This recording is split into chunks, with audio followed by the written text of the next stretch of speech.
जय श्री कृष्णा दोस्तों, BSR family में आपका स्वागत है। दोस्तों, एकादशी का व्रत सभी व्रतों में श्रेष्ठ माना गया है। श्रीहरि भगवान का प्रिय माना जाता है और भगवान शंकर श्रीहरि भगवान को अपना आराध्य मानते हैं। इस दिन बहुत ही शुभ संयोग है। अगर आप भगवान शंकर का पूजन करते हैं, श्रीहरि भगवान का पूजन करते हैं, तो यकीनन आपकी जो मनोकामना है वो शीघ्र पूरी होती है।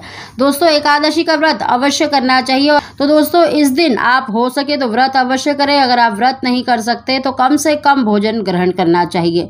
दोस्तों, इस दिन किए जाने वाले हम आपको 3 ऐसे उपाय बता रहे हैं जिसके करने से निश्चित जो भी आपकी इच्छा है, चाहे वो संतान की है, पुत्र की है, धन की है, नौकरी की है, वो शीघ्र पूरी होगी। साथ ही आपको सभी अगर देखिए जाने अनजाने में जो हमसे पाप हो जाते हैं उनसे भी मुक्ति मिलती है। दोस्तों, उसकी जानकारी देने से पहले अगर अभी तक आपने मेरा चैनल सब्सक्राइब नहीं कर रखा तो सब्सक्राइब जरूर कर लें। बगल में बेल आइकन को भी दबा दें जिससे मेरी आने वाली सभी लेटेस्ट वीडियो का नोटिफिकेशन सबसे पहले आप तक पहुंच सके। दोस्तों, एकादशी के दिन देखिए ब्रह्म मुहूर्त में जगना चाहिए। स्नान करने के बाद श्रीहरि भगवान का, अगर आपके घर में लट्टू गोपाल जी हैं तो उनको स्नान कराएं और उनको पीला चंदन, पीले कपड़े और पीले मतलब फल और फूल अवश्य अर्पित करने चाहिए। हो सके तो इस दिन 11 की संख्या में आपको पीले फूल या फिर पीले फल अवश्य ही श्रीहरि भगवान को अर्पित करने चाहिए। उनके आगे धूप दीप जलाकर कथा का श्रवण करना चाहिए और साथ ही जो हम आपको उपाय बता रहे हैं इसको अवश्य करें। दोस्तों, इस दिन अगर आप 108 जो तुलसी के पत्ते होते हैं, अगर उनको आप गंगा जल में धोकर अगर उनमें पीला चंदन लगाते हैं अपनी मनोकामना बोलते हुए, साथ ही आपको ओम नमो भगवते वासुदेवाय कहते हुए, या तो आप मतलब तुलसी की जो माला बनाकर आप पीला धागा ले लें, उससे आप बांधकर मतलब माला बनाकर श्रीहरि भगवान को पहना सकते हैं। अगर आपके पास इतने ज़्यादा तुलसी के पत्ते नहीं हैं तो आप 11 तुलसी के पत्ते ले सकते हैं। उनको आप मतलब गंगा जल में धोकर उनके ऊपर आपको पीला चंदन ओम नमो भगवते वासुदेवाय कहकर लगाना चाहिए और उसकी माला बनाकर या तुलसी की जो मंजरी होती है उनकी माला बनाकर अगर आप इस दिन श्रीहरि भगवान को यानी लट्टू गोपाल जी को पहनाते हैं तो आपकी जो मनोकामना है वो शीघ्र पूरी होती है। साथ ही दोस्तों, इस दिन आपको देखिए 11 की संख्या में आपको श्रीहरि भगवान को मतलब फल अर्पित करने चाहिए और उनके आगे धूप दीप जलाकर ओम नमो भगवते वासुदेवाय मंत्र का या संतान गोपाल मंत्र का, देवकी सुत गोविंद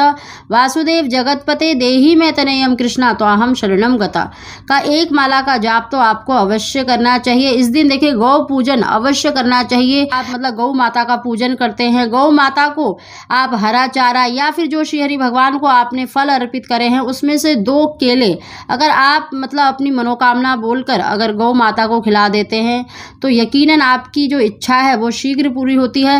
दोस्तों, गौ माता में 33 कोटि देवी देवताओं का वास माना गया है और श्रीहरि भगवान को सबसे ही प्रिय मानी गई है। अगर इस दिन आप गौ माता का पूजन करते हैं, गौ माता की 4 परिक्रमा ओम नमो भगवते वासुदेवाय कहते हुए लगाते हैं तो शीघ्र ही आपको सभी पापों से मुक्ति मिलती है और जो भी आपकी इच्छा है वो अवश्य ही पूरी होती है। तीसरा उपाय दोस्तों, आपको इस दिन देखिए सोमवार का दिन है तो आपको मतलब सुबह के समय आपको भगवान शंकर का पूजन अवश्य करना है। आपको 1 लोटा जल में थोड़ा सा गंगा जल डालकर आपको ओम नमः शिवाय कहते हुए शिवलिंग पर जल अवश्य ही अर्पित करना है।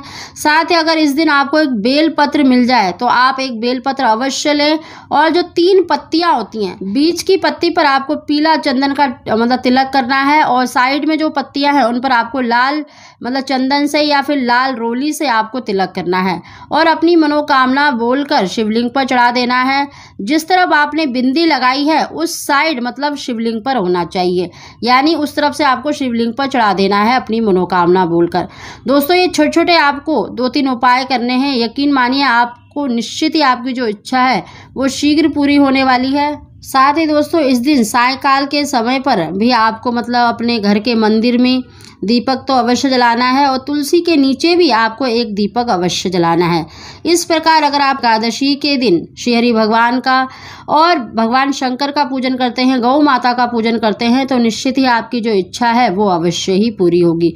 दोस्तों, इस दिन जो आपने मतलब केले चढ़ाए हैं या जो भी फल आपने 11 की संख्या में चढ़ाए हैं उसको प्रसाद स्वरूप खुद भी ग्रहण करना चाहिए और घर परिवार के सदस्यों में भी उसको मतलब बांटना चाहिए। साथ ही दोस्तों इस दिन सामर्थ्य के अनुसार देखिए ब्राह्मण को दान अवश्य करना चाहिए।